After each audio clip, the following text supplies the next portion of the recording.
시어머니가 눈치가 없어. 된장 냄새가 집에 배는데 자기는 모르나 봐. 돈은 다 줬으면서 왜 안 나가는지 모르겠어. 솔직히 노인 냄새도 나고. 말순의 손이 멈췄습니다.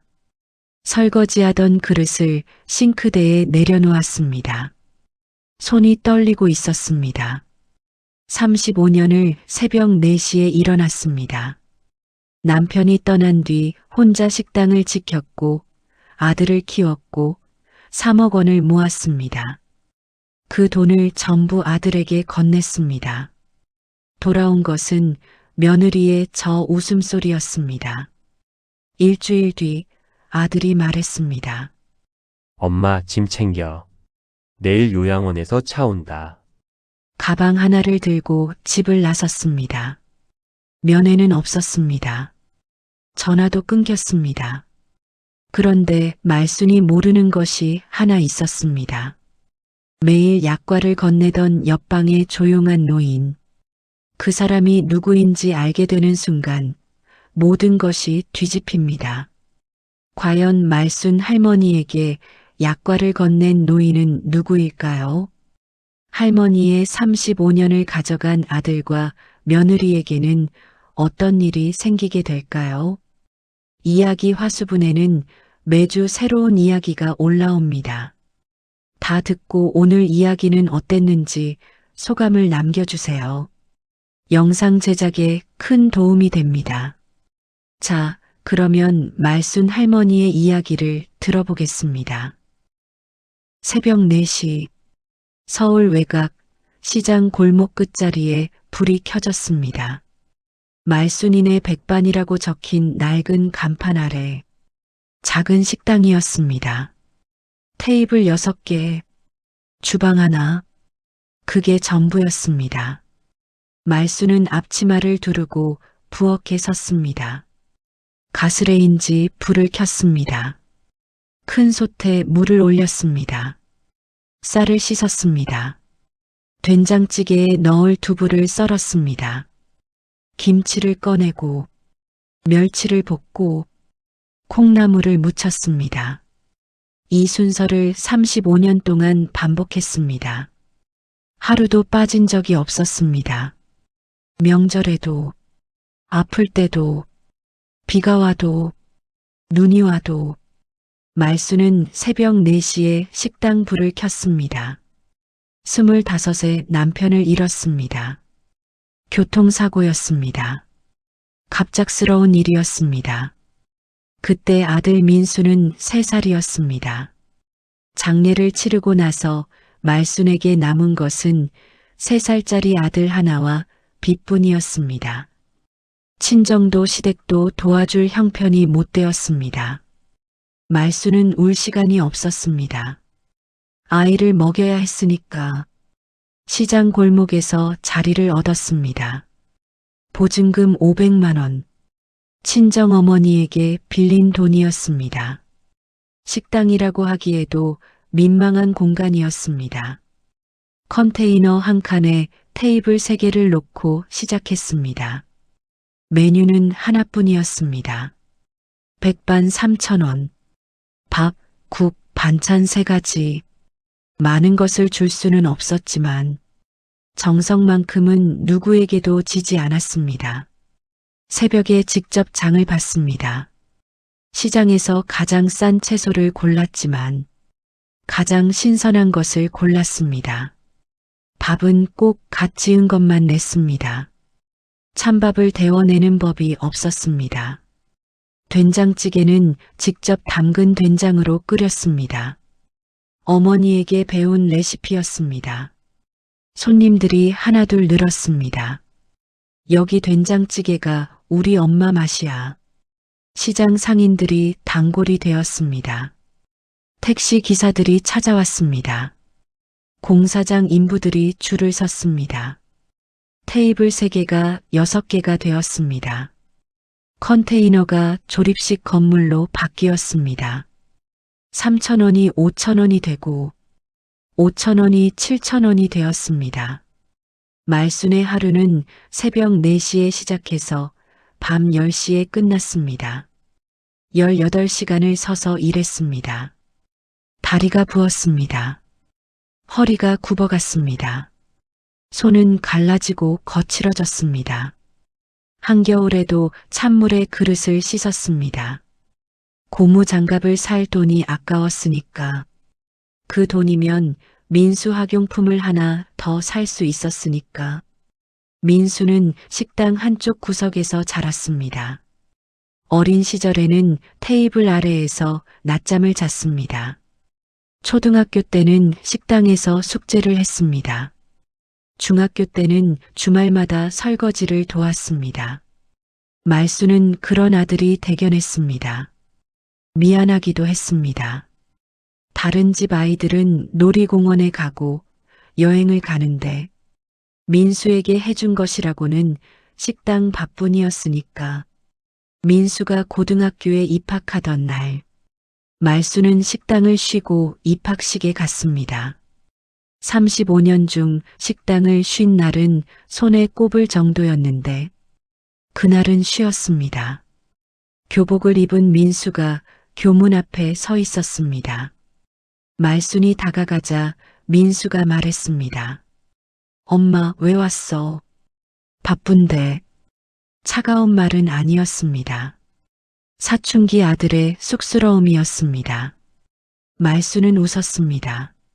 사진 한 장만 찍자. 에이, 엄마. 민수가 쑥스러워하면서도 어머니 옆에 섰습니다. 지나가는 선생님에게 부탁해서 사진을 찍었습니다. 그 사진을 말수는 식당 계산대 옆에 붙여놨습니다. 단골 손님들이 물었습니다. 사장님, 아들 잘생겼네. 그죠? 우리 민수 제일 잘생겼어요. 말수는 그때가 가장 행복했습니다. 힘들어도 버틸 수 있었습니다. 이 아이가 크고 있으니까. 이 아이를 위해서라면 뭐든 할 수 있었으니까. 민수는 대학을 졸업하고 중소기업에 취직했습니다. 월급이 많지는 않았지만 말수는 기뻤습니다. 내 아들이 양복을 입고 출근하는 모습을 보는 것만으로 충분했습니다. 33세 민수가 결혼했습니다. 상대는 장은이. 또래보다 조금 차가운 인상이었지만 민수가 좋다고 했으니까 말수는 반대하지 않았습니다. 결혼 자금은 말순이 됐습니다. 전세금 1억 원, 예식장 비용, 혼수 비용, 전부 말순이 식당에서 번 돈이었습니다.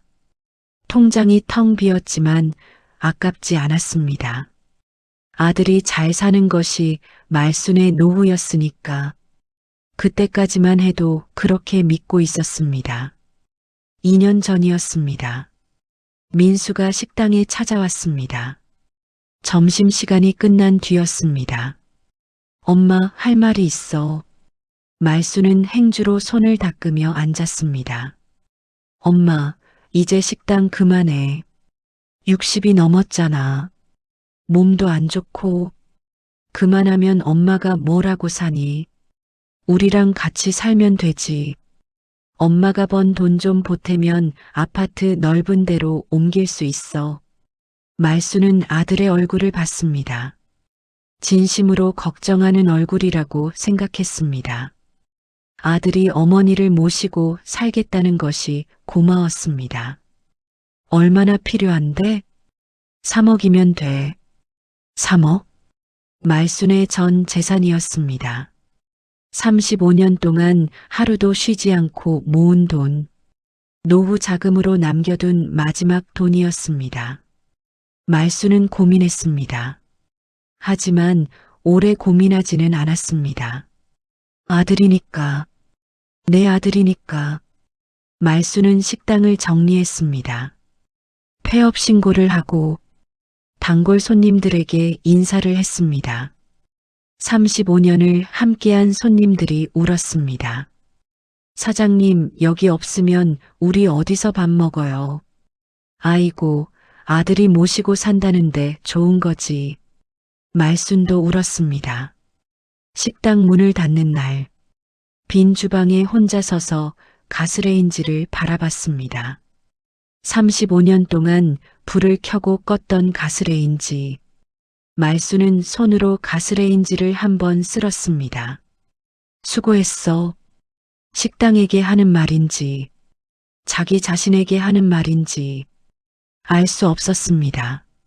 3억 원을 아들 통장으로 보냈습니다. 민수 명의로 아파트를 샀습니다. 서울 외곽의 32평 아파트. 말순의 이름은 어디에도 없었습니다. 등기부등본에도, 계약서에도. 엄마, 복잡하게 공동명의하면 세금만 많아져. 내 이름으로 하는 게 나아. 민수의 말에 말수는 고개를 끄덕였습니다. 서류 같은 건 잘 모르니까. 아들이 그렇다면 그런 거니까. 말수는 아들을 믿었습니다. 35년을 바쳐 키운 아들이었으니까 의심할 이유가 없었습니다.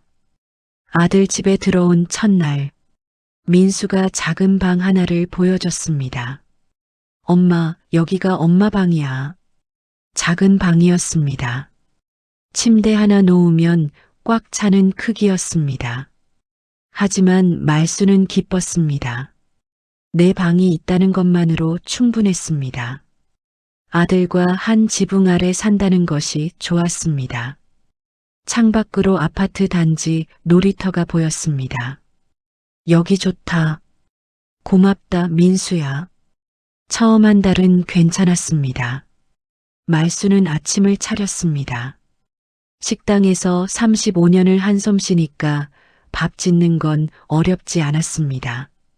된장찌개를 끓이고 계란말이를 부치고 나물을 무쳤습니다. 민수가 밥을 먹으며 말했습니다. 엄마 밥이 최고야. 그 한마디에 말수는 하루가 행복했습니다.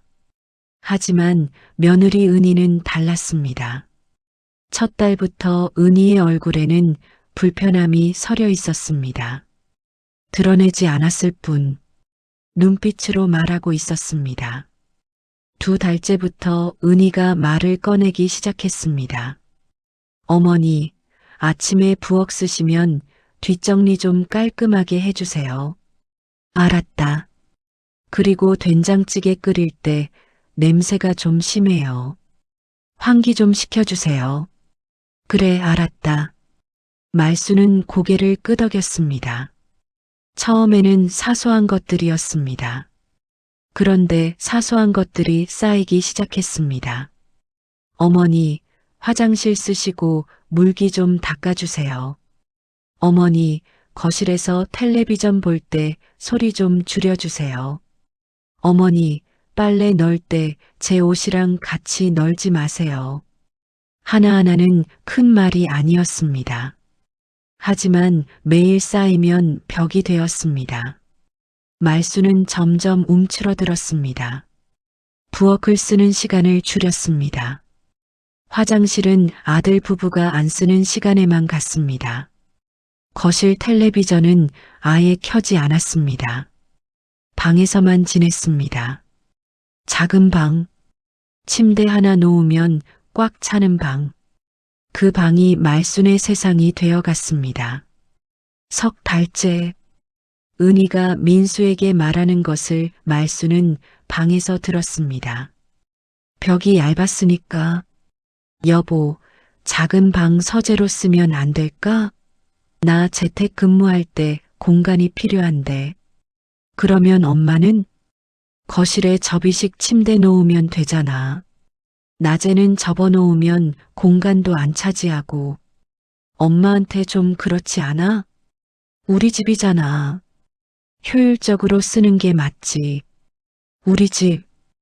은희가 한 그 말이 말순의 가슴에 박혔습니다. 이 집을 사준 돈이 누구 돈이었는지 은희는 알고 있었을까? 알면서 그런 말을 한 걸까? 모르기 때문에 그런 말을 할 수 있는 걸까? 일주일 뒤 민수가 말순의 방으로 왔습니다.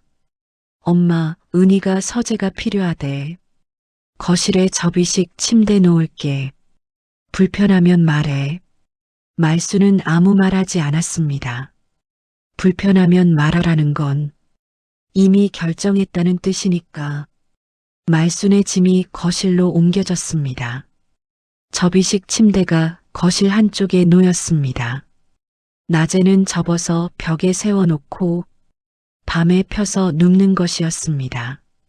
말순은 그날 밤 접이식 침대에 누웠습니다. 천장이 높았습니다. 작은 방보다 넓었지만 더 좁게 느껴졌습니다. 누워 있어도 이곳이 자기 공간이 아니라는 것을 알고 있었으니까 아침에 일어나면 침대를 접어야 했습니다. 자기 흔적을 지워야 했습니다. 마치 이 집에 없는 사람처럼 존재를 숨겨야 하는 생활이 시작되었습니다. 반년이 지났습니다. 은희의 말투가 달라지기 시작했습니다.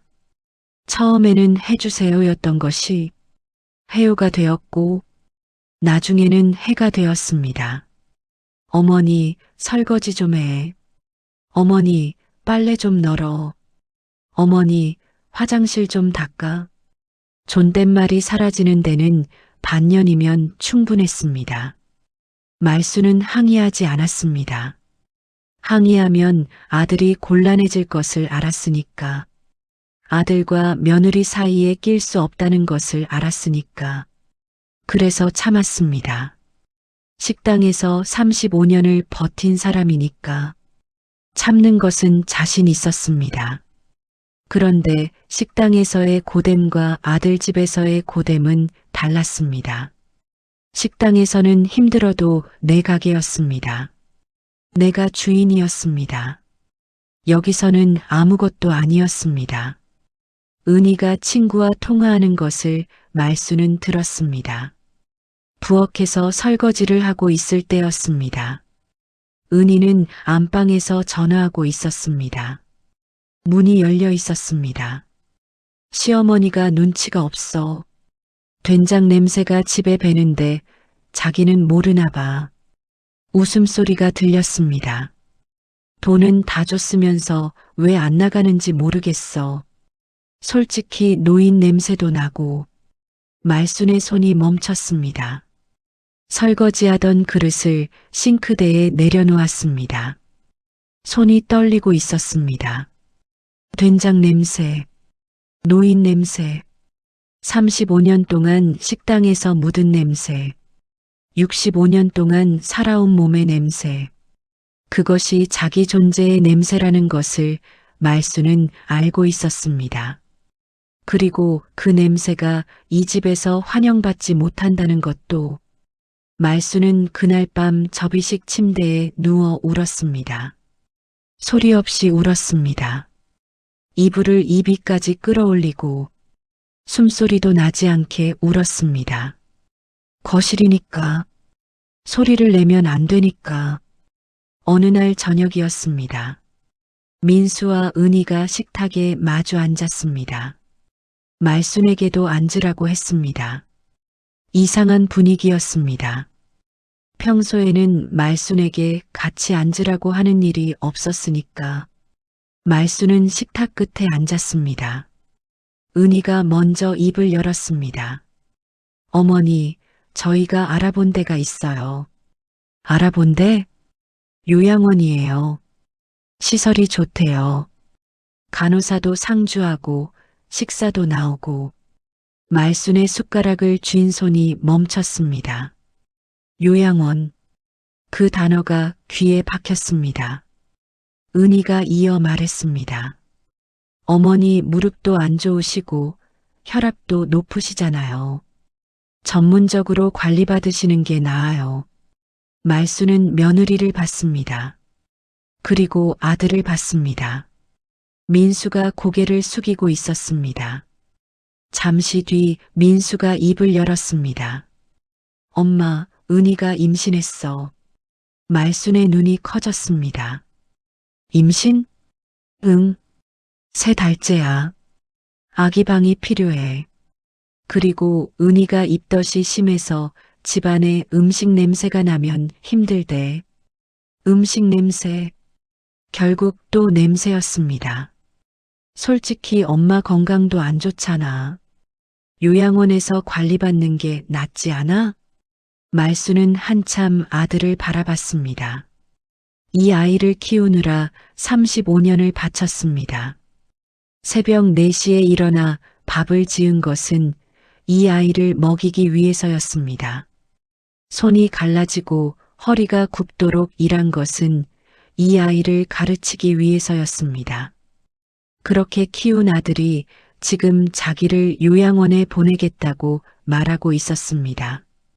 민수야. 응. 내가 준 돈으로 이 집 산 거잖아. 내 방 하나도 없는 거니? 민수가 입을 다물었습니다. 은희가 대신 대답했습니다. 어머니, 그 돈은 아들한테 주신 거잖아요.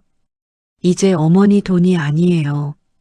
말순의 가슴에 못이 박히는 것 같았습니다. 내 돈이 아니라고. 35년 동안 벌어서 준 돈이 내 돈이 아니라고. 요양원비는 저희가 낼 거예요. 걱정 마세요. 은희의 목소리는 친절했습니다. 하지만 그 친절함이 더 잔인했습니다. 이미 결정해놓고 통보하는 친절이었으니까. 말순이 아들을 봤습니다. 민수야, 내 생각은 어떤데? 민수가 고개를 들었습니다. 눈을 마주치지 못했습니다. 엄마, 미안해. 근데 지금은 이게 최선인 것 같아. 최선? 아들의 입에서 나온 그 말이 칼이 되었습니다. 어머니를 내보내는 것이 최선이라고. 말수는 자리에서 일어섰습니다. 접이식 침대로 갔습니다. 이불을 펴고 누웠습니다. 천장을 바라봤습니다. 눈물이 옆으로 흘러 베개를 적셨습니다. 식당에서 35년을 일할 때는 울지 않았습니다. 남편을 잃었을 때도 장례식이 끝나자마자 식당으로 갔습니다. 울 시간이 없었으니까. 그런데 지금은 울 시간만 남았습니다. 아들이 이불 위에 팸플릿 하나를 올려놓고 갔습니다. 효사랑 요양원이라고 적혀 있었습니다. 사진 속에 깨끗한 건물이 있었습니다. 정원이 있고 간호사가 웃고 있었습니다. 그런데 사진이 아무리 좋아도 거기에 가족은 없었습니다. 말수는 팸플릿을 접어서 가방 안에 넣었습니다. 거절할 수 없다는 것을 알고 있었습니다. 이 집에서 자기 자리는 이미 사라졌으니까. 3억 원을 줬지만 방 하나도 남지 않았으니까.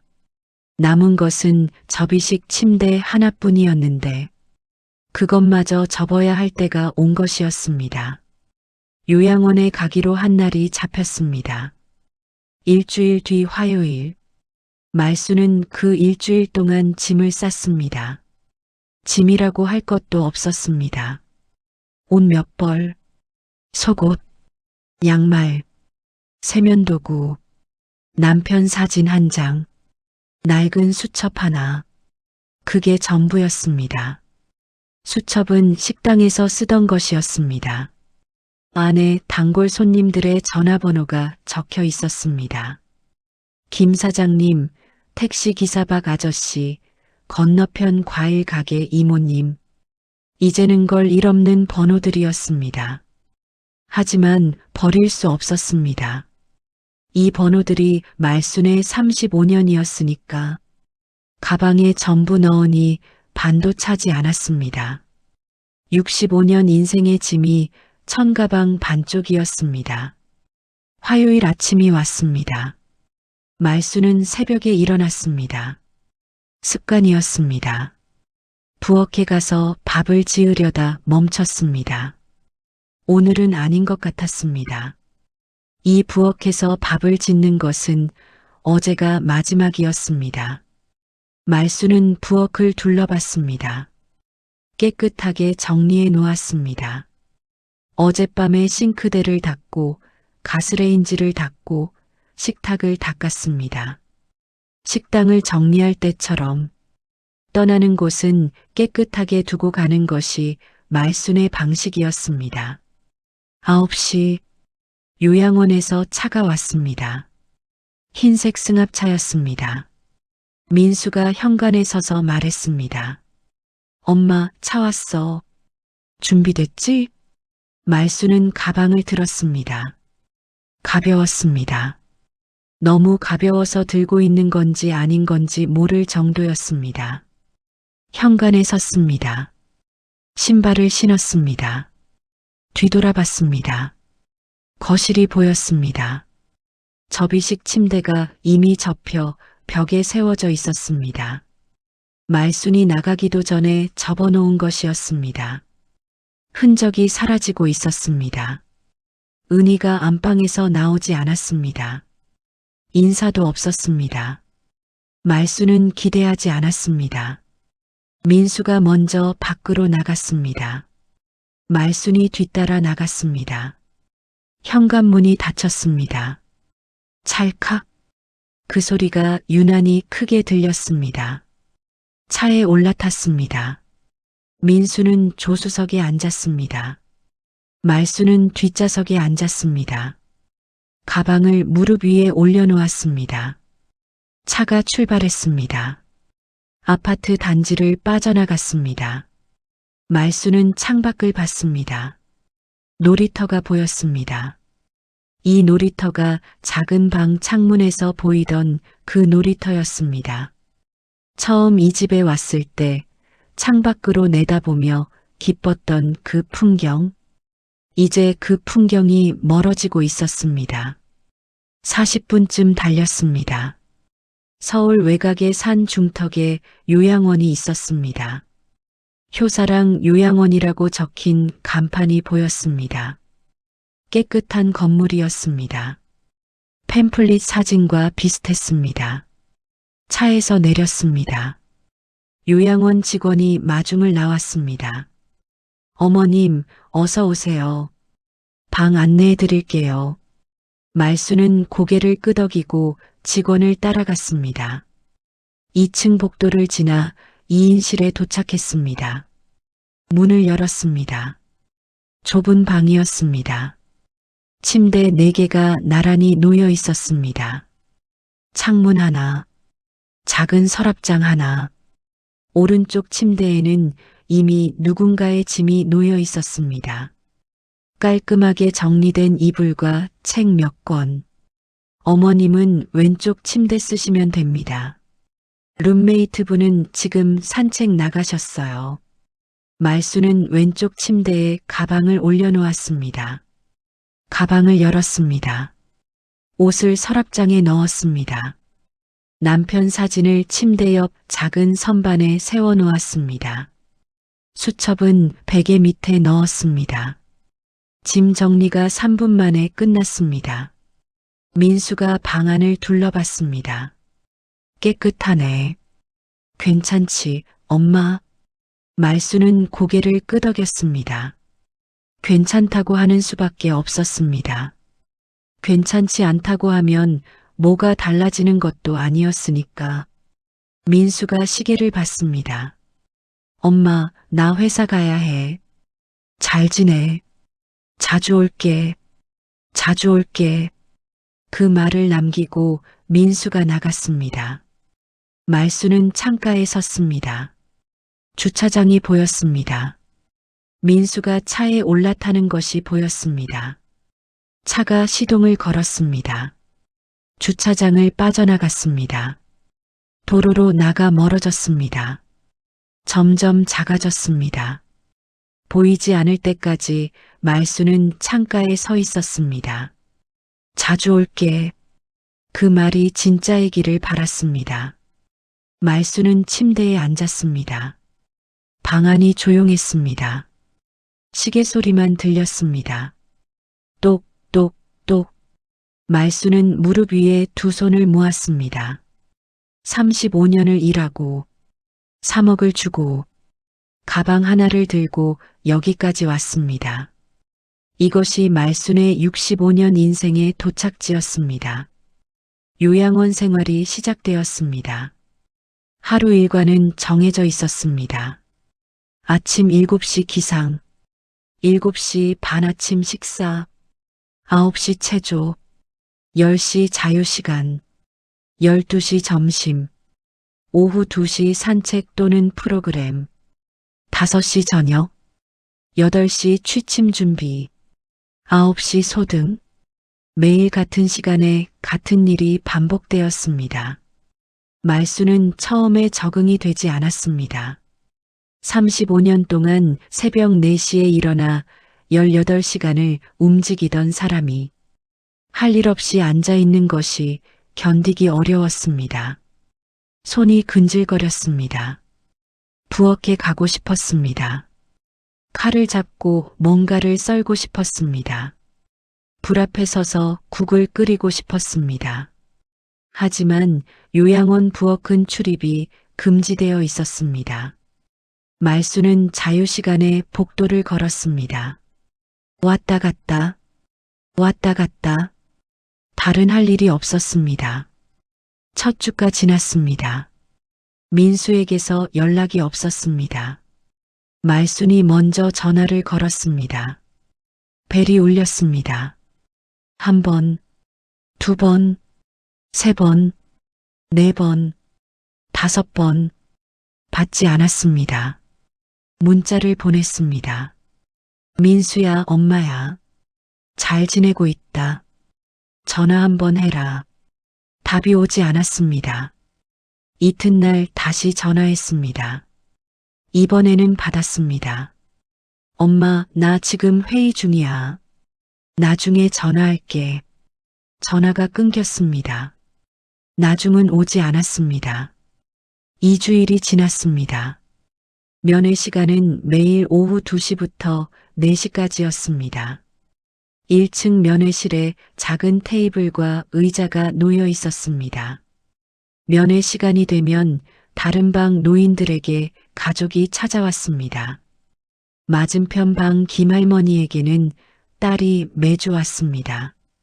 과일 바구니를 들고 오는 날도 있었고 손녀를 데리고 오는 날도 있었습니다. 김할머니가 손녀를 안고 웃는 모습을 말수는 복도에서 봤습니다. 옆방 박할아버지에게는 아들이 격주로 왔습니다. 고기를 사와서 함께 먹었습니다. 박할아버지가 아들과 나란히 앉아 있는 모습을 말수는 면회실 창문 너머로 봤습니다. 말순의 면회실 자리에는 아무도 오지 않았습니다. 1주일이 지나고 2주일이 지나고 한 달이 지났습니다. 민수는 오지 않았습니다. 전화도 점점 뜸해졌습니다. 말순이 전화하면 열에 7은 받지 않았습니다. 가끔 문자가 왔습니다. 엄마, 요즘 바빠. 다음에 갈게. 다음. 그 다음은 언제인지 말수는 알 수 없었습니다. 2달이 지났습니다. 말수는 면회 시간마다 면회실 창가에 앉았습니다. 주차장이 보이는 자리였습니다. 차가 들어올 때마다 고개를 돌렸습니다. 혹시 민수 차가 아닐까? 흰색 차가 들어오면 가슴이 뛰었습니다. 민수의 차가 흰색이었으니까. 하지만 매번 다른 사람의 차였습니다. 다른 사람의 가족이 내렸습니다. 다른 사람의 어머니를 만나러 왔습니다. 말순만 빈자리에 앉아 있었습니다. 요양원 직원이 말순에게 물었습니다. 강 어머님, 보호자분 연락처 확인 좀 해도 될까요? 면회 기록이 없어서요. 아들이 좀 바빠서요. 곧 올 거예요. 말수는 웃으며 대답했습니다. 직원에게 아들이 안 온다는 것을 들키고 싶지 않았습니다. 창피했으니까. 아들이 면회를 안 오는 어머니라는 게 창피했습니다. 석 달이 되었습니다. 민수는 한 번도 오지 않았습니다. 전화도 거의 끊겼습니다. 말순이 전화하면 전원이 꺼져 있는 경우가 많아졌습니다. 말순은 더 이상 면회실 창가에 앉지 않았습니다. 기다리는 것을 그만두었습니다. 기다리면 실망하니까. 실망하면 아프니까. 아프면 또 울게 되니까. 울기도 지쳤습니다. 어느 날 밤이었습니다. 소등 시간이 지난 뒤 말수는 침대에 누워 천장을 바라봤습니다. 옆 침대의 룸메이트는 이미 잠들어 있었습니다. 조용했습니다. 시계 소리만 들렸습니다. 말수는 베개 밑에서 수첩을 꺼냈습니다. 펼쳤습니다. 단골 손님들의 전화번호가 적혀 있었습니다. 김 사장님, 택시기사 박 아저씨, 건너편 과일 가게 이모님. 이 사람들은 말순을 기억하고 있을까? 말순이네 백반집 사장님을 아직 떠올릴까? 사장님, 오늘도 된장찌개 주세요. 사장님, 여기 밥이 우리 엄마 맛이야. 그 목소리들이 들리는 것 같았습니다. 말수는 수첩을 가슴에 안았습니다. 눈물이 흘렀습니다. 소리 없이 흘렀습니다. 옆 침대의 룸메이트를 깨우면 안 되니까. 여기서도 소리를 내면 안 되니까. 아들 집 거실에서도 요양원 침대에서도 말수는 소리 없이 우는 법만 늘고 있었습니다. 그런데 그날 밤 말수는 몰랐습니다. 옆 침대의 룸메이트가 잠들어 있지 않았다는 것을. 어둠 속에서 눈을 뜨고 천장을 바라보며 말순의 울음소리를 듣고 있었다는 것을. 다음 날 아침이었습니다. 아침 식사 시간. 식당에서 말순은 죽을 떠먹고 있었습니다. 입맛이 없었습니다. 35년 동안 남의 밥을 지어 먹이던 사람이 남이 지은 밥을 먹는 것에 아직도 적응이 되지 않았습니다. 숟가락을 놓으려는데 맞은편에 누군가 앉았습니다. 룸메이트였습니다. 황인철, 74세의 노인이었습니다. 백발이 깔끔하게 빗겨져 있었습니다. 등이 곧았습니다. 요양원에 있는 다른 노인들과 분위기가 달랐습니다. 눈이 맑았습니다. 몸이 아파서 온 사람의 눈이 아니었습니다. 인철은 말순과 같은 방을 쓴 지 석 달이 넘었지만 둘 사이의 대화는 거의 없었습니다. 인사 정도만 나눴습니다. 식사하셨소? 네. 그게 전부였습니다. 인철은 하루 종일 책을 읽거나 창밖을 바라봤습니다. 말수는 복도를 걷거나 면회실 창가에 앉아 있었습니다. 서로의 사정에 끼어들지 않았습니다. 요양원에서는 그게 예의였습니다. 다들 사연 하나쯤은 안고 들어온 사람들이니까. 그런데 그날 아침, 인철이 먼저 말을 걸었습니다. 어젯밤에 잠을 못 주무신 것 같던데. 말순이 고개를 들었습니다. 인철이 죽을 뜨며 담담하게 말했습니다. 나도 잠이 얕아서. 소리가 들렸소? 말순의 얼굴이 빨개졌습니다. 울음소리를 들킨 것이었습니다. 죄송해요. 깨웠죠? 깨운 건 아니요. 원래 잠이 없어서. 인철이 주머니에서 무언가를 꺼냈습니다. 비닐에 쌓인 약과 2개였습니다. 식탁 위에 올려놓았습니다. 울기만 하면 배가 고플 텐데. 말수는 약과를 바라봤습니다. 요양원에 온 뒤 누군가에게 무언가를 받는 것은 처음이었습니다. 아들에게도 받지 못한 것을 처음 보는 노인에게서 받고 있었습니다. 말수는 약과를 집어들었습니다. 한 입 베어 물었습니다. 달았습니다. 달콤한 맛이 입안에 퍼지자 눈물이 났습니다. 참으려 했는데 참을 수 없었습니다. 식당에서 사람들 앞이었는데 눈물이 그냥 흘러내렸습니다. 약과를 먹으면서 울었습니다.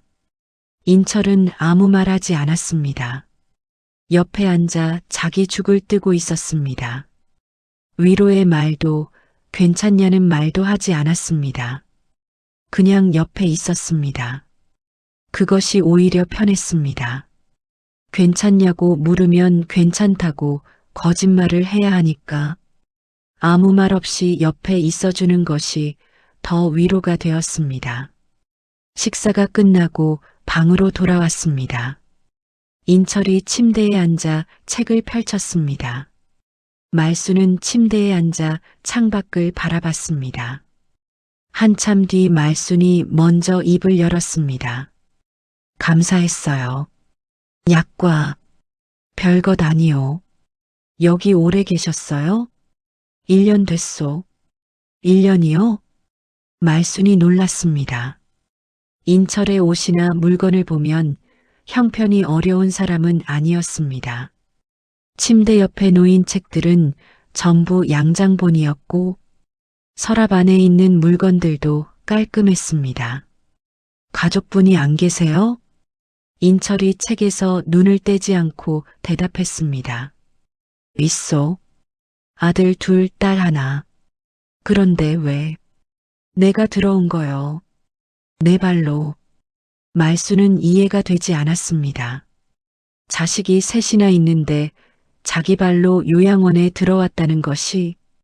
인철이 책을 덮었습니다. 말순을 봤습니다. 강 여사는 아들이 보냈소? 말수는 고개를 끄덕였습니다. 숨길 이유가 없었습니다. 이미 울음소리를 들린 사이였으니까. 아들 하나예요. 그 아들이 보낸 거예요. 면회는? 말순이 입을 다물었습니다. 그 침묵이 대답이었습니다. 인철이 고개를 끄덕였습니다. 더 묻지 않았습니다. 그날 이후 둘은 조금씩 이야기를 나누기 시작했습니다. 아침 식사 후 복도를 함께 걸었습니다. 처음에는 날씨 이야기, 요양원 밥 이야기, 사소한 것들이었습니다.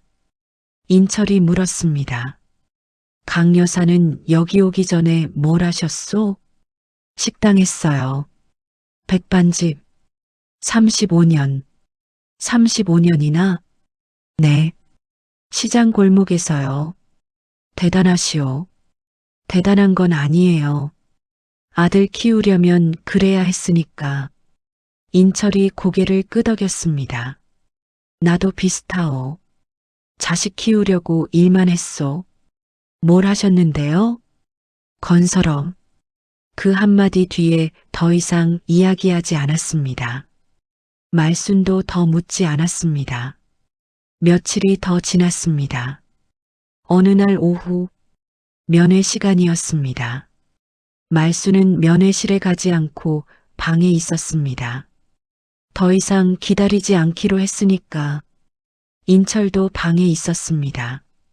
인철은 면회 시간에 한 번도 면회실에 가는 것을 말순은 본 적이 없었습니다. 회장님도 면회 안 오세요?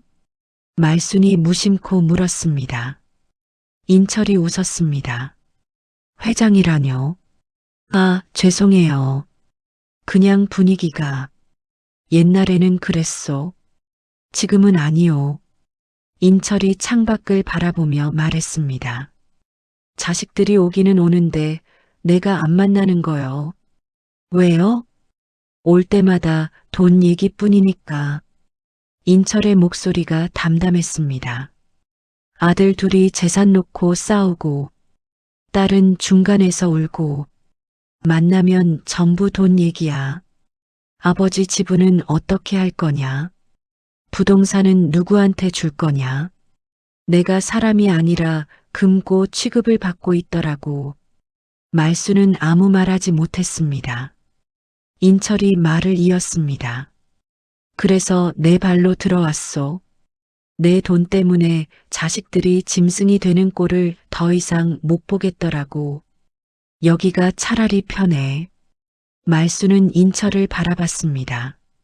돈이 없어서 버림받은 사람과 돈이 있어서 도망 나온 사람. 이유는 달랐지만 결과는 같았습니다. 자식에게 상처받고 요양원에 있다는 것. 인철이 말순을 받습니다. 강 여사, 우리 사정이 비슷한 것 같소? 말순이 쓸쓸하게 웃었습니다. 비슷하네요. 정말. 그날 밤, 말순은 울지 않았습니다. 오래간만이었습니다. 혼자가 아니라는 것을 아는 것만으로 울음이 멈출 수 있다는 것을 그날 알았습니다. 둘의 대화는 날마다 길어졌습니다. 아침 식사 후 복도를 걷는 시간이 30분에서 1시간이 되었습니다. 요양원 정원 벤치에 나란히 앉아 이야기를 나누는 날도 있었습니다. 인철이 자기 이야기를 꺼낸 것은 함께 지낸 지 한 달쯤 되었을 때였습니다. 강 여사, 나 황인건설이라고 들어본 적 있소? 말순이 고개를 갸우뚱했습니다. 황인건설. 아, 그 큰 건설 회사요? 아파트 짓는데? 그거 내가 세운 회사요. 말순의 눈이 커졌습니다. 황인건설. 전국의 아파트 단지를 지은 대형 건설 회사였습니다. 뉴스에서도 본 적 있는 이름이었습니다. 회장님이셨어요? 은퇴했소. 5년 전에. 인철이 정원의 나무를 바라보며 말했습니다. 맨주먹으로 시작했소. 26에 인부로 들어가서 30에 작은 시공사를 차리고 40에 중견 건설사가 됐고 50에 대형 건설사가 됐소. 말수는 조용히 듣고 있었습니다. 30년을 현장에서 살았소. 새벽에 나가서 밤에 돌아오고 주말도 명절도 없었소. 강 여사가 식당에서 35년 일한 것처럼 나도 현장에서 30년을 일했소. 인철의 눈이 먼 곳을 바라보고 있었습니다. 아내가 아이 셋을 혼자 키웠소. 내가 한 건 돈을 버는 것뿐이었소. 아내한테 미안한 게 많아. 사모님은요? 8년 전에 먼저 갔소. 말순이 고개를 숙였습니다. 죄송해요. 아니요. 아내가 살아 있었으면 내가 여기까지 안 왔을 거요. 아내가 떠나고 나서 자식들이 변했소.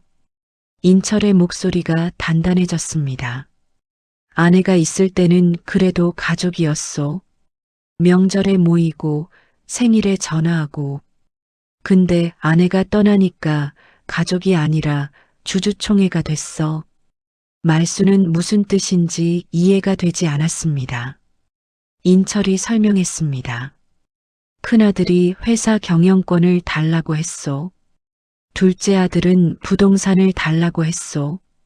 딸은 현금을 달라고 했소. 셋이 모이면 내 앞에서 싸웠소. 아버지 재산을 어떻게 나눌 거냐고. 인철이 쓴웃음을 지었습니다. 내가 아직 살아있는데 유산 싸움을 하더라고. 말수는 가슴이 먹먹해졌습니다. 돈이 없어서 버림받은 자기와 돈이 있어서 갈기갈기 찢기는 인철. 어느 쪽이 더 아픈 건지 알 수 없었습니다.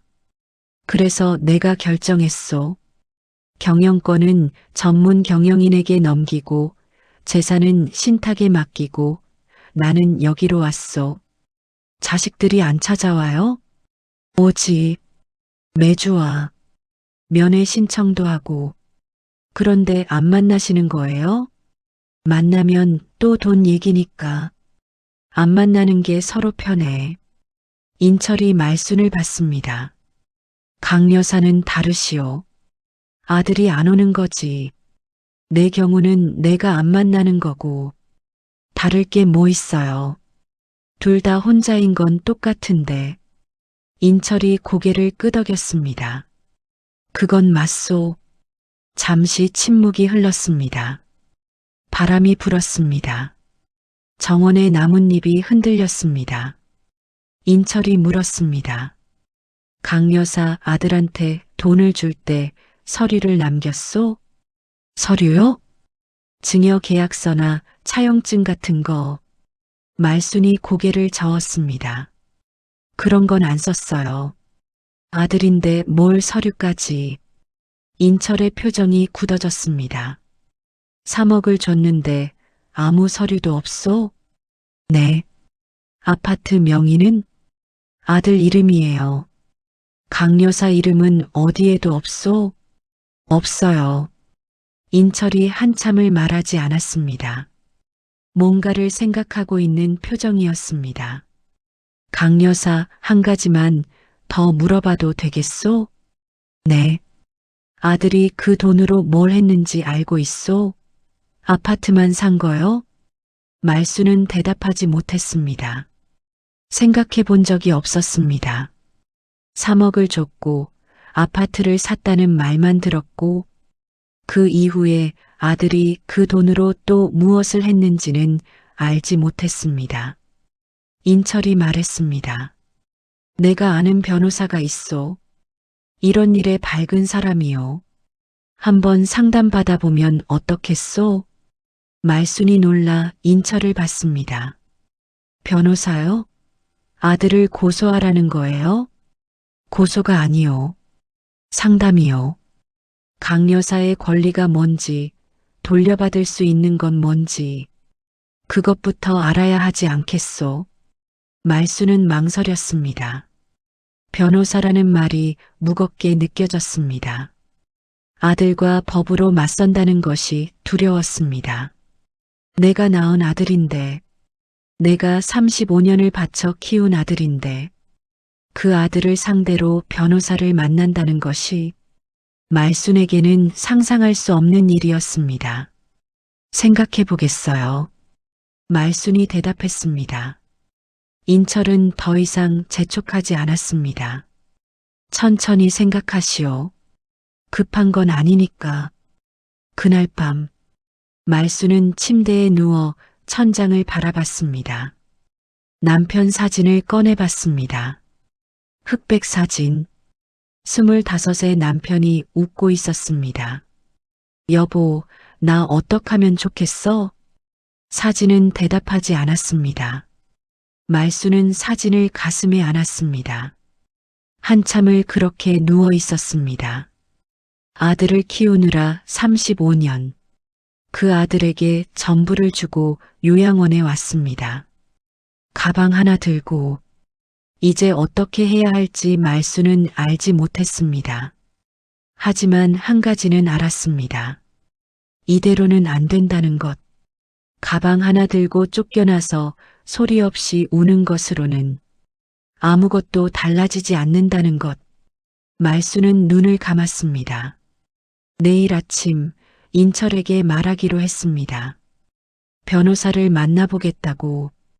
다음 날 아침 말수는 인철에게 말했습니다.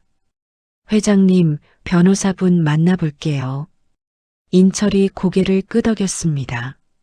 잘 생각했소. 인철이 전화를 걸었습니다. 이틀 뒤 요양원 면회실에 한 남자가 찾아왔습니다. 45세쯤 되어 보이는 단정한 남자였습니다. 박 변호사. 인철의 오랜 고문 변호사였습니다. 부동산과 사기 전문이라고 했습니다. 면회실 테이블에 마주 앉았습니다. 인철이 옆에 함께 앉았습니다. 박 변호사가 노트를 펼쳤습니다. 어머님, 처음부터 천천히 말씀해 주세요. 말수는 떨리는 목소리로 이야기하기 시작했습니다. 35년 식당 이야기, 아들에게 3억을 준 이야기, 아파트를 아들 명의로 산 이야기, 요양원에 오게 된 이야기, 면회가 한 번도 없었던 이야기. 박 변호사는 말없이 적었습니다. 말순의 이야기가 끝난 뒤 박 변호사가 질문했습니다. 어머님, 3억 원을 아들에게 줄 때 증여계약서나 차용증을 작성하셨나요? 아니요. 아들분이 아파트를 살 때 어머님이 동석하셨나요? 아니요. 민수가 알아서 한다고 했어요. 아파트 등기부등본을 보신 적 있으세요? 아니요. 서류 같은 건 잘 몰라서. 박 변호사가 펜을 내려놓았습니다. 잠시 생각하더니 말했습니다. 어머님, 제가 몇 가지를 확인해 봐야 합니다. 시간을 좀 주시겠습니까? 네. 일주일이면 될 겁니다. 박 변호사가 일어섰습니다. 인철에게 고개를 숙이고 나갔습니다. 일주일 뒤 박 변호사가 다시 왔습니다. 이번에는 서류 파일을 들고 왔습니다. 두꺼운 파일이었습니다. 면회실에 앉아 서류를 펼쳤습니다. 어머님, 조사 결과를 말씀드리겠습니다. 말수는 긴장된 얼굴로 앉아 있었습니다. 인철이 옆에서 함께 듣고 있었습니다. 첫째, 아파트 매매 기록입니다. 박 변호사가 서류를 보여줬습니다. 어머님이 주신 3억 원으로 아파트를 매입했습니다. 명의는 강민수 단독 명의입니다. 여기까지는 말순도 알고 있는 내용이었습니다. 둘째, 박 변호사의 표정이 단단해졌습니다. 아들분이 이 아파트를 담보로 은행 대출을 받았습니다. 대출 금액 1억 5천만 원. 말순의 눈이 커졌습니다. 대출이요? 네. 아파트 매입 후 6개월 만에 담보대출을 실행했습니다. 어머님께서는 이 사실을 알고 계셨습니까? 아니요. 전혀 몰랐어요. 어머님 동의 없이 진행된 겁니다. 말순의 손이 떨렸습니다. 자기가 준 돈으로 산 집을 담보로 또 돈을 빌렸다는 것. 그 돈이 어디에 쓰였는지 말순은 알지 못했습니다. 셋째, 박 변호사가 다른 서류를 꺼냈습니다. 어머님의 국민연금 수령 계좌를 확인했습니다. 말순의 국민연금은 월 42만 원이었습니다. 35년 동안 납부한 것이었습니다. 연금이 매달 자동이체되고 있습니다. 수신 계좌는 강민수 명의 계좌입니다. 말순이 멈칫했습니다. 내 연금이 민수 통장으로 가고 있다고요? 네. 요양원 입소 직후부터 자동이체가 설정되어 있습니다. 어머님이 직접 설정하신 건가요? 아니요. 나는 그런 거 할 줄도 몰라요. 박 변호사가 고개를 끄덕였습니다. 아들분이 어머님 동의 없이 설정한 것으로 보입니다. 말수는 의자 등받이에 기댔습니다. 머릿속이 하얘졌습니다. 3억을 줬습니다. 그 돈으로 아파트를 샀습니다. 그 아파트를 담보로 또 1억 5천을 빌렸습니다. 거기에 어머니의 연금까지 가져가고 있었습니다. 한 푼도 쓰지 않으면서, 면회 한 번 오지 않으면서 어머니의 돈을 쥐어짜고 있었습니다. 박 변호사가 말했습니다. 어머님, 이 정도면 사기죄와 횡령죄 적용이 가능합니다. 사기, 죄요? 네. 어머님의 재산을 관리한다는 명목으로 가져간 뒤 반환하지 않고 어머님 동의 없이 담보대출과 연금 이체를 실행한 것은 법적으로 문제가 됩니다. 말순의 눈에 눈물이 고였습니다. 아들을 고소한다. 그 말이 너무 무거웠습니다.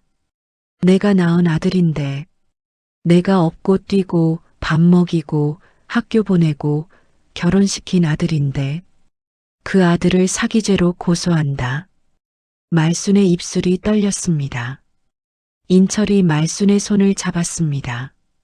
거칠지만 따뜻한 손이었습니다. 강여사, 말순이 인철을 봤습니다. 이건 아들을 벌주는 게 아니오. 당신 인생을 되찾는 거요. 말순은 인철의 눈을 바라봤습니다. 단단한 눈이었습니다. 74년을 살아온 사람의 눈이었습니다.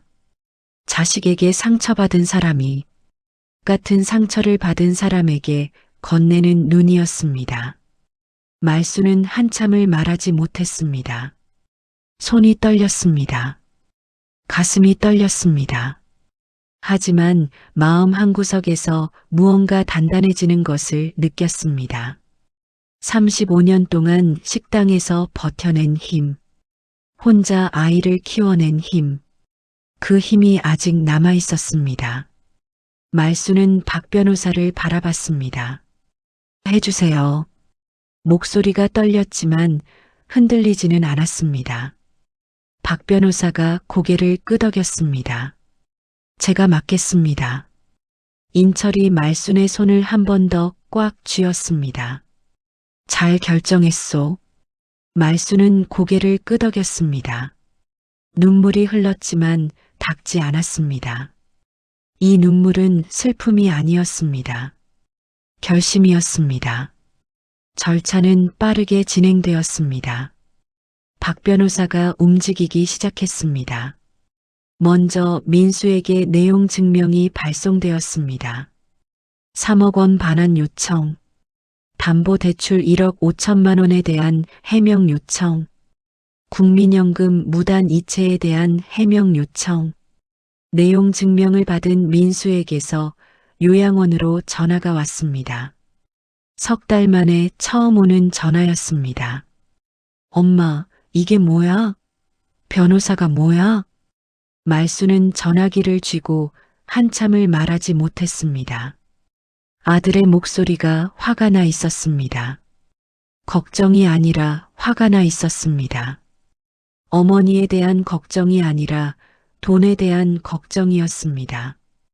민수야, 엄마 돈 돌려줘. 무슨 소리야? 그건 엄마가 나한테 준 거잖아. 그래, 줬어. 근데 내가 그 돈으로 대출까지 받은 거는 엄마한테 말 안 했잖아. 전화기 너머로 민수가 당황하는 기색이 느껴졌습니다. 그건 사정이 있었어. 엄마 연금도 내 통장으로 돌린 거 알아. 침묵이 흘렀습니다. 엄마, 누가 이런 거 알려준 거야? 옆에 누가 있어? 그건 중요하지 않아. 민수야, 엄마 돈 돌려줘. 엄마, 지금 나 고소하겠다는 거야? 친아들을? 말순의 입술이 떨렸습니다. 내가 먼저 엄마를 버렸잖아. 전화가 끊겼습니다. 일주일 뒤 민수가 반응하지 않자 박 변호사가 다음 단계를 진행했습니다. 사기죄 고소장이 경찰에 접수되었습니다. 아파트 가압류 신청이 법원에 접수되었습니다. 며칠 뒤 민수가 요양원으로 찾아왔습니다. 반년 만에 처음 오는 면회였습니다. 면회실 문을 열고 들어온 민수의 얼굴은 창백했습니다. 은희도 함께 왔습니다. 은희의 배가 불러 있었습니다. 임신 7개월쯤 되어 보였습니다. 면회실 테이블에 마주 앉았습니다. 박 변호사가 말순 옆에 앉아 있었습니다. 인철은 면회실에 오지 않았습니다. 이건 말순이 직접 해야 하는 일이라는 것을 알고 있었으니까. 민수가 먼저 입을 열었습니다. 엄마, 이게 뭐야? 가압류가 뭐야? 나 집 날리게 생겼어. 말수는 아들을 바라봤습니다. 반년 만에 보는 아들이었습니다. 살이 빠져 있었습니다. 눈 밑에 다크서클이 짙었습니다. 걱정이 되었습니다. 아들이니까. 그래도 아들이니까. 하지만 말수는 마음을 다잡았습니다. 민수야, 엄마가 물어볼 게 있어. 뭔데? 3억 원 줬을 때 내가 뭐라고 했어? 민수가 입을 다물었습니다. 같이 살자고 했잖아. 엄마 모시고 산다고 했잖아. 그건 그래서 엄마가 식당 접고 평생 모은 돈 다 줬잖아. 근데 넌 엄마를 가방 하나 들려서 요양원에 보냈어. 민수가 고개를 숙였습니다. 대출은 왜 받았어? 민수가 대답하지 않았습니다. 은희가 대신 말했습니다. 생활비가 필요했어요. 민수 월급만으로는 생활비에 1억 5천이 필요했어? 은희가 입을 다물었습니다. 박 변호사가 서류를 꺼냈습니다. 대출금 사용 내역을 확인했습니다. 1억 5천만 원 중 5천만 원은 차량 구입, 3천만 원은 해외여행 및 명품 구매, 나머지는 생활비와 카드감 상환에 사용되었습니다. 말수는 서류를 보지 않았습니다. 아들의 얼굴만 봤습니다. 민수야, 엄마가 새벽 4시에 일어나서 번 돈이야. 35년 동안 하루도 안 쉬고 번 돈이야. 그 돈으로 내가 차 사고, 여행 가고, 명품 사고 있었어? 민수의 눈에 눈물이 고였습니다. 입술을 깨물었습니다. 엄마 연금은 왜 내 통장으로 돌렸어? 그건 요양원비 내려고. 요양원비 40만 원인데 엄마 연금 42만 원 다 가져간 거야? 민수가 대답하지 못했습니다. 말순의 눈에서 눈물이 흘렀습니다. 하지만 목소리는 흔들리지 않았습니다. 민수야, 너 낳고 키우느라 내 인생에 나란 건 없었어. 전부 내 거였어. 돈도 시간도 몸도 다 너한테 줬어. 민수의 어깨가 떨리기 시작했습니다. 근데 넌 엄마한테 가방 하나 들려줬어. 그게 내가 엄마한테 해준 전부야. 민수가 의자에서 미끄러져 바닥에 무릎을 꿇었습니다. 엄마 잘못했어. 눈물이 쏟아졌습니다. 엄마 제발. 내가 잘못했어. 은희도 울고 있었습니다. 하지만 은희는 무릎을 꿇지 않았습니다. 의자에 앉은 채로 고개만 숙이고 있었습니다. 말수는 바닥에 무릎 꿇은 아들을 내려다봤습니다.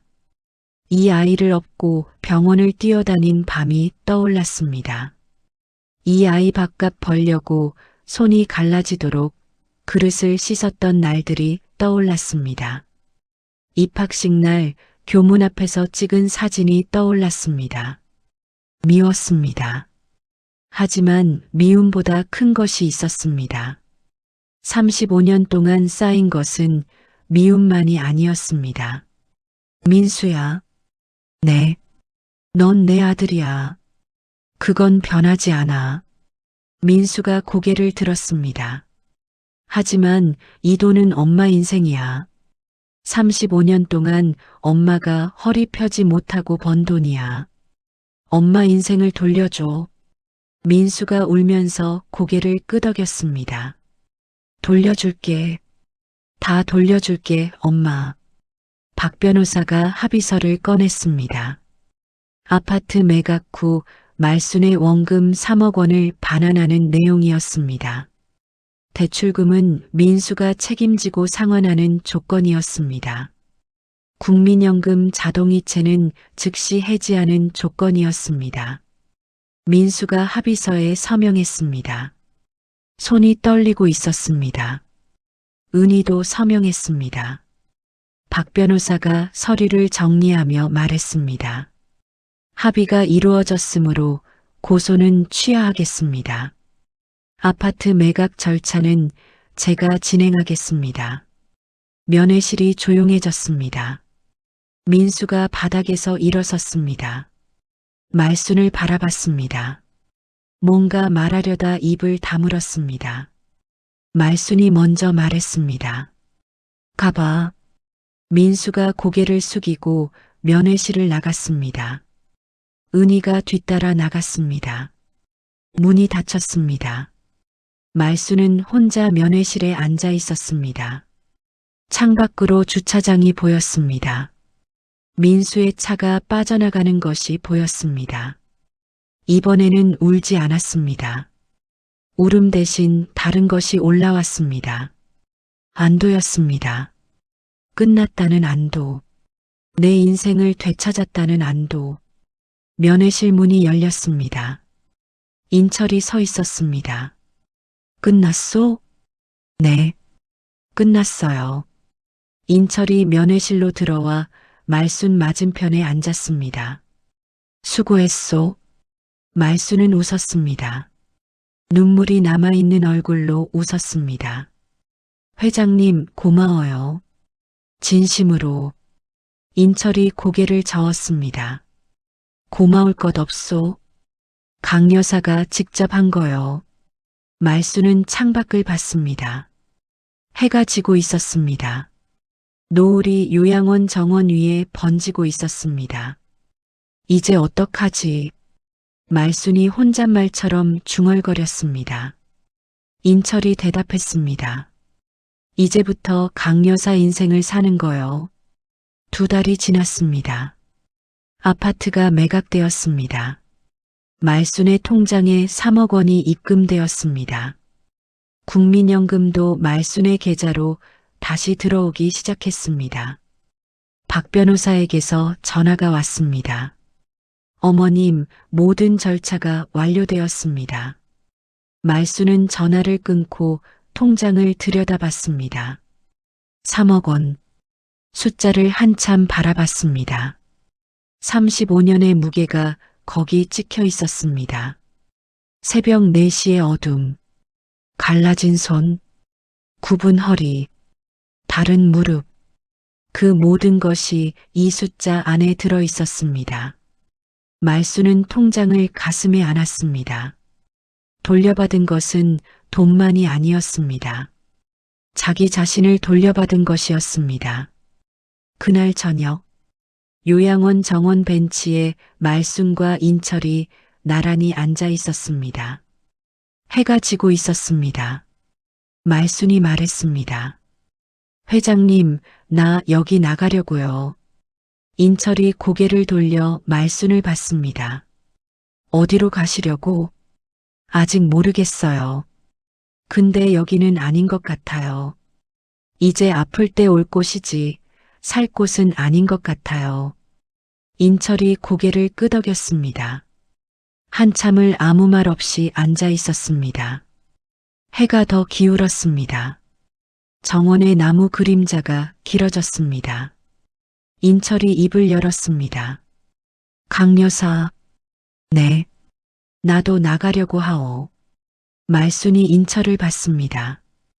여기 1년 있으면서 생각을 많이 했소. 자식들한테 실망해서 들어왔는데 실망만 안고 여기서 죽을 수는 없지 않소? 인철이 말순을 봤습니다. 강 여사 보면서 생각이 달라졌소. 당신은 35년을 일하고 전부 뺏기고 가방 하나 들고 여기 왔는데 포기하지 않았소? 일어섰소.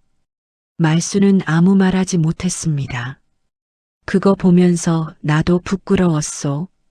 나는 돈이 있는데도 도망친 거니까. 인철이 정원의 나무를 바라봤습니다.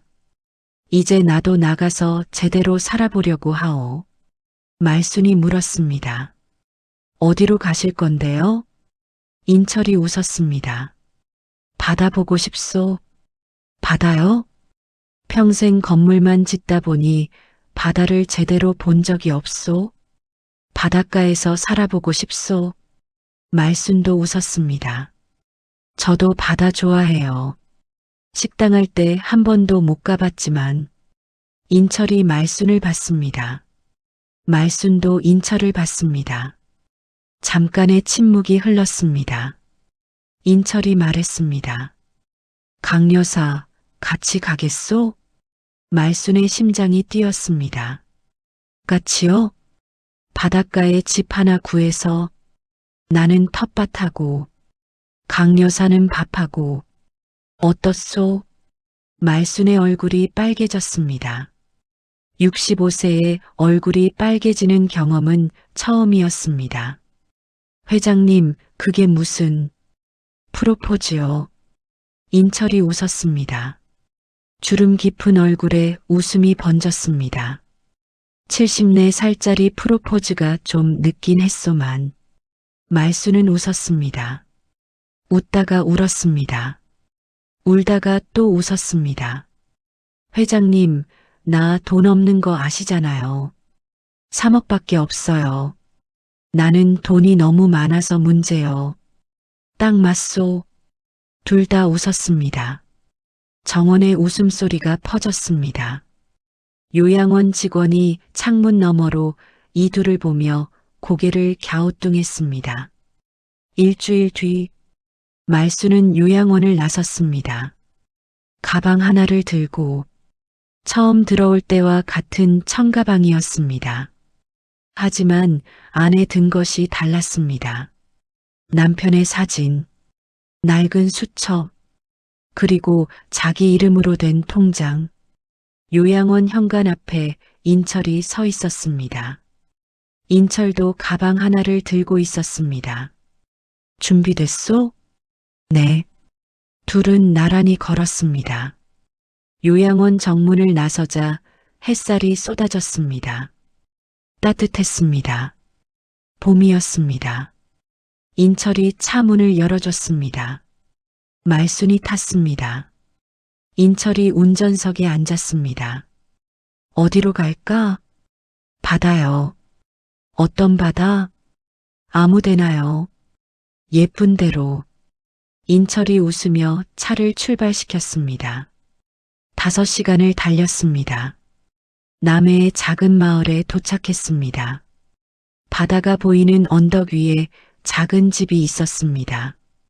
인철이 미리 알아본 곳이었습니다. 마당이 있었습니다. 마당 한쪽에 텃밭을 만들 수 있는 공간이 있었습니다. 부엌 창문에서 바다가 보였습니다. 말수는 부엌에 서서 창밖을 바라봤습니다. 파란 바다가 눈앞에 펼쳐져 있었습니다. 여기서 밥하면 되겠네. 말순이 웃었습니다. 인철이 마당에서 소리쳤습니다. 강여사, 여기 흙이 좋소? 텃밭 금방 만들겠소. 말수는 부엌 창문을 열었습니다. 바다바람이 들어왔습니다. 짭짤하고 따뜻한 바람이었습니다. 그날 저녁, 말수는 부엌에서 밥을 지었습니다. 오래간만이었습니다. 칼을 잡았습니다. 손이 기억하고 있었습니다. 35년 동안 익힌 감각이 손끝에 남아 있었습니다. 된장찌개를 끓였습니다.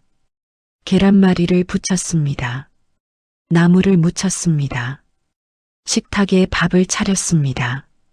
인철이 마주 앉았습니다. 된장찌개를 한 숟갈 떴습니다. 맛있소. 진짜요? 35년 식당 한 사람인데 당연히 맛있지. 말순이 웃었습니다. 인철도 웃었습니다. 둘이 마주 앉아 밥을 먹었습니다. 조용한 식탁이었습니다. 하지만 외롭지 않은 식탁이었습니다. 밥을 먹고 나서 마당에 나왔습니다. 해가 지고 있었습니다. 바다 위에 노을이 번지고 있었습니다. 주황색, 분홍색, 보라색이 섞여 하늘을 물들이고 있었습니다. 말수는 마루에 앉았습니다. 인철이 옆에 앉았습니다. 둘 다 아무 말하지 않았습니다. 아무 말하지 않아도 괜찮은 사이가 되어 있었습니다. 바람이 불었습니다. 마당의 풀이 흔들렸습니다. 어디선가 새소리가 들렸습니다. 말수는 남편 사진을 꺼내봤습니다. 여보, 나 괜찮아질 것 같아. 걱정 마. 사진을 주머니에 넣었습니다. 남편에 대한 그리움은 사라지지 않았습니다. 하지만 그리움과 함께 새로운 온기가 옆에 있었습니다. 인철이 말했습니다.